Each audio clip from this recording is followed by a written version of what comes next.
আসসালামু আলাইকুম। হুট করেই বাচ্চাদের নিয়ে চলে গিয়েছিলাম কক্সবাজার। তো ফার্স্টে আমরা এয়ারপোর্ট গেলাম, চেক ইন করলাম। চেক ইন খুবই অল্প সময়ের মধ্যেই হয়ে গেল। তো হাতে যেহেতু অনেক সময় ছিল, আমি আমার বাচ্চাদেরকে নিয়ে লাউঞ্জে বসেছিলাম। লাউঞ্জের খাবারগুলো বেশ ভালোই ছিল, যেহেতু আর্লি মর্নিং ফ্লাইট ছিল, তো ওরা ব্রেকফাস্ট সার্ভ করেছিল। তো আমার বাচ্চারা আবার লাউঞ্জের খাবার খেতে খুবই পছন্দ করে। তো আমরা সবাই বাসে উঠে পড়লাম ফ্লাইটের কাছে যাওয়ার জন্য।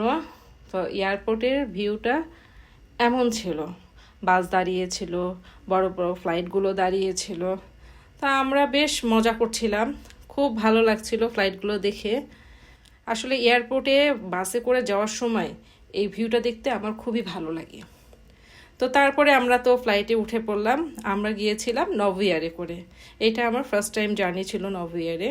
তো খুব অল্প সময়ের মধ্যে আমরা কক্সবাজার পৌঁছে যাই। তো কক্সবাজার নামার পর এই ছিল ভিউটা। আজকের মতো এ পর্যন্তই। Bye bye.